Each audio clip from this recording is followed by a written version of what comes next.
Johnny Rotten is standing right outside my booth, waving to me, and then he yelled. He looked at me and he said, "I know you." And now he's laughing and he's smoking a cigarette. Bring him on right now. Bring him on right now. Go ask him. Go stick your head out there. Go and get Johnny Rotten and make him come in. All right, Frank, we've got a guest in here. I'm dying. Is it really? Are you sitting across from Johnny Rotten? Hello, can you hear me? Doria, that's the best. That is the best John Lydon impression I've ever heard, Doria. That was amazing. Mr. Rotten, how are you? Hello, sir. Thank you for having us. We are thrilled to have you on our show. Doria and I adore. We're crazy about you. We were complaining and bitching and moaning on the air for probably 2 or 3 days. It put us into a foul mood because we didn't get to book you, and we were firing off angry emails, and so you had to come all the way to Los Angeles, and I had to go kidnap you. Well, thank you very much, because it's a shame that Howard Stern isn't of similar ilk, isn't it? Yeah, but did he not? Yes, I seen the beanpole in the corridors in New York. and he didn't send someone out to kidnap you? No, he fully rejected me. And ignored me in the corridor, and I thought, that's nice for a toilet brush. Tell us about your new show. It's not my show. You mean the Bodog Battle of the Bands thingy? This is about young bands who write their own songs and they perform live, and I don't act judgmentally, but I will give them advice. It's a fun show to do. There's many different variations. It's not all one way, which is how I like music. To me, I don't like to be narrowed into categories. All music is entertaining, and you should open your heart to the lot of it. Deny yourself not a thing. And hopefully that might come across in this production. We hope so, anyway. The last show is going to air, when is it? 5th of September, and that's going to be judged by an audience, a phone-in kind of thingy. And where will we see that? On Fuse, or where will we see? Fuse, or Confusing as I know it.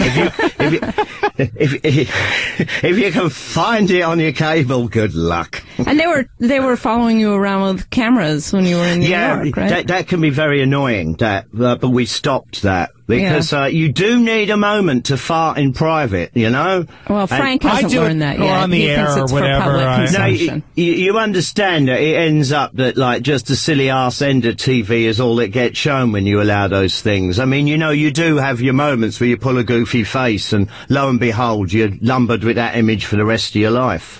I know. I have a mirror. I know what I'm talking about. It's a burden. It's a cross to bear, isn't it, Johnny? I have to say. It is. Born not even slightly beautiful. I have to say, I just watched The Filth and the Fury again recently. It's on IFC or Sundance or something. And I saw it when it came out, but I just watched it again. It's such a fascinating film. But one of the things that really struck me was that you really were coming at it from such a contemplative perspective. When he's like, me? Are you sure that was me? But and you had, a lot of really touching things to say about. I tried to be accurate. I tried to be accurate and tell you how a thing really is. Punk, unfortunately, got categorized by the imitation plonk bands that came out after us, and they assumed that what we'd set up was a format for them to imitate us in. And so punk never advanced very well. But the ideology is still there amongst the true denizens of the deep. And that is values. Mean what you say, and say it loud, and be proud. Yeah. And try to get it right. And too often it's the exact opposite of that. Because people just want showbiz instant success. And which takes us back to Battle of the Bands. I mean, hello. What's the top prize? A record contract. Well, that means a debt. So,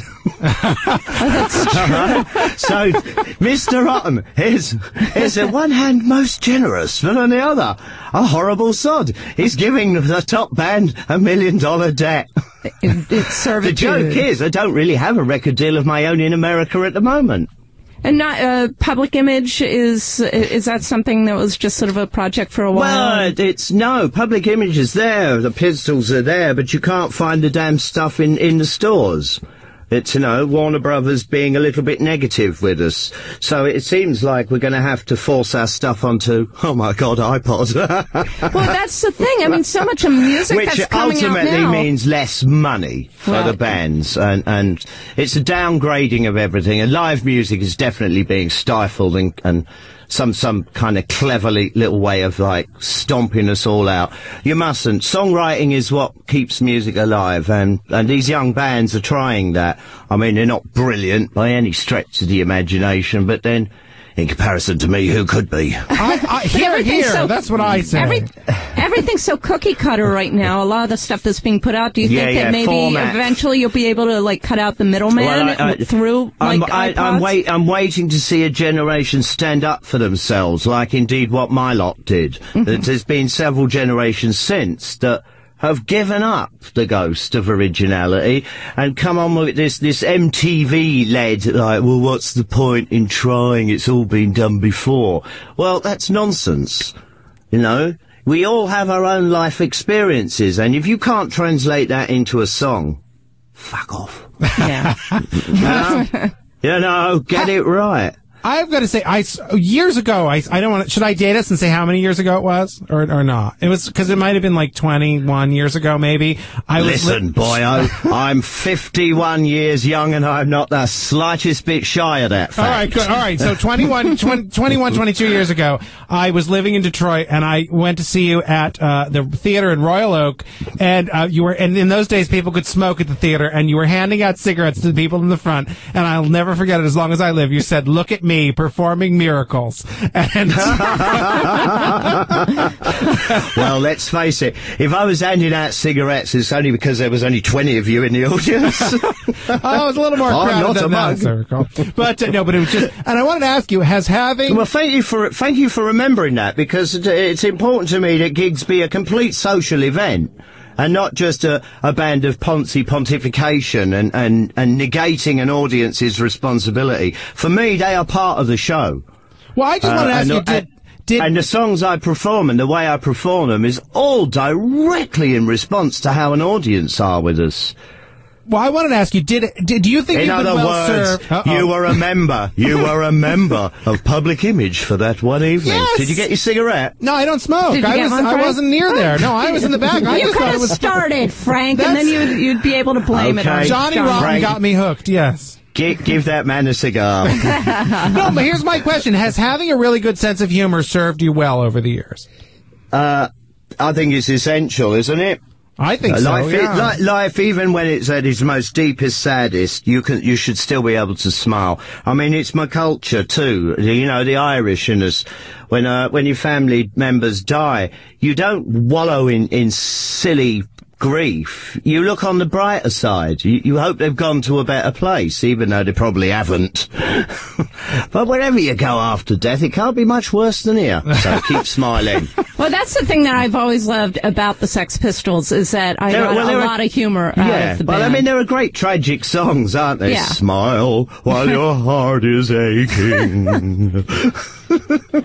Well, Johnny, we're so thrilled you could join us. If you can't laugh at it, don't bother.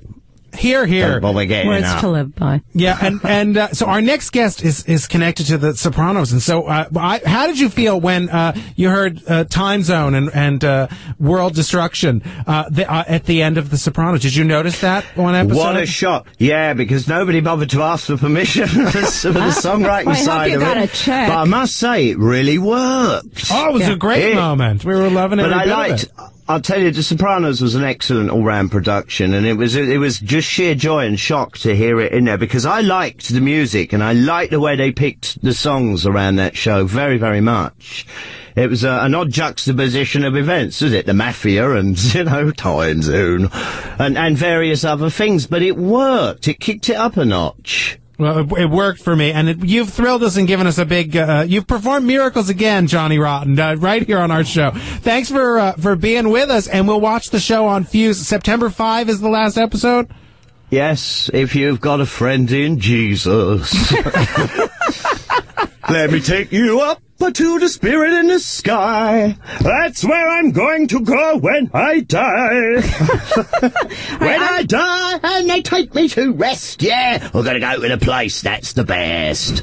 Guinness is good for you, I know. I just ruined your toilet after it. Uh-oh. All right. I'm going to go hang out with John Lydon, Frank, while you I'll do an interview. the Bada Bing. Okay, get some pictures taken. That's not me, believe it or not. That's Guinness. My new sponsor. You're listening to the Frank DeCaro Show featuring Johnny Rotten yes. on Sirius You too OutQ. can pebble dash your friend's kitchen with Guinness.